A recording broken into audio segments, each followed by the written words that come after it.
Bienvenue dans Histoire d'en dire plus cinéma, le podcast qui explore les films qui ont marqué l'histoire du cinéma underground.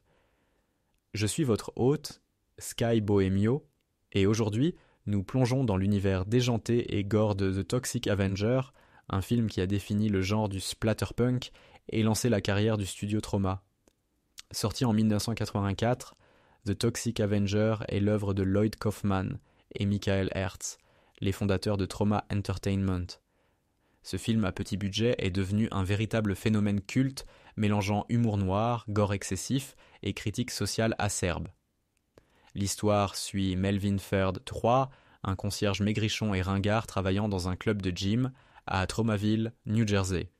Constamment harcelé par les clients musclés du club, Melvin devient accidentellement le Toxic Avenger après être tombé dans un fût de déchets toxiques. Cette transformation le dote d'une force surhumaine et d'un physique monstrueux, mais aussi d'un sens aigu de la justice. Ce qui frappe d'emblée dans The Toxic Avenger, c'est son esthétique do-it-yourself et son ton irrévérencieux. Le film ne se prend jamais au sérieux, alternant entre des scènes d'une violence graphique exagérée et des moments d'un humour potache assumé.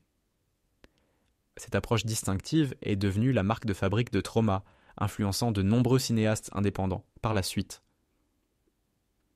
Le personnage du Toxic Avenger, affectueusement surnommé Toxie par ses fans, est devenu une véritable icône de la culture pop underground.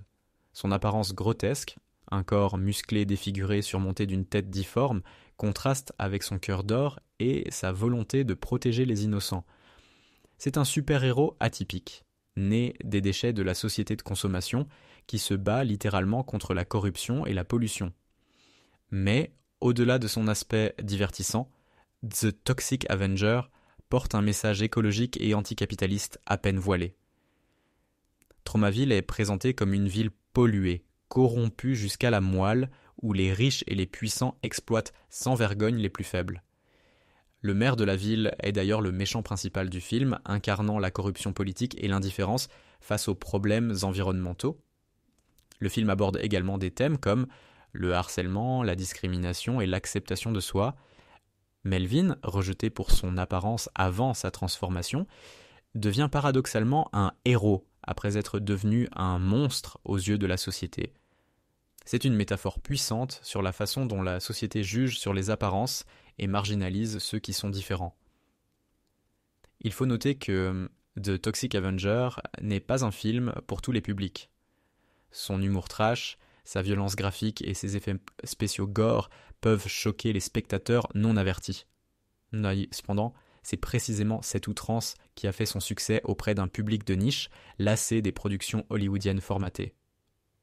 Alors, le succès inattendu du film a donné naissance à une franchise comprenant 3 suites, une série animée pour enfants, oui, vous avez bien entendu, des comics et même une comédie musicale off-Broadway.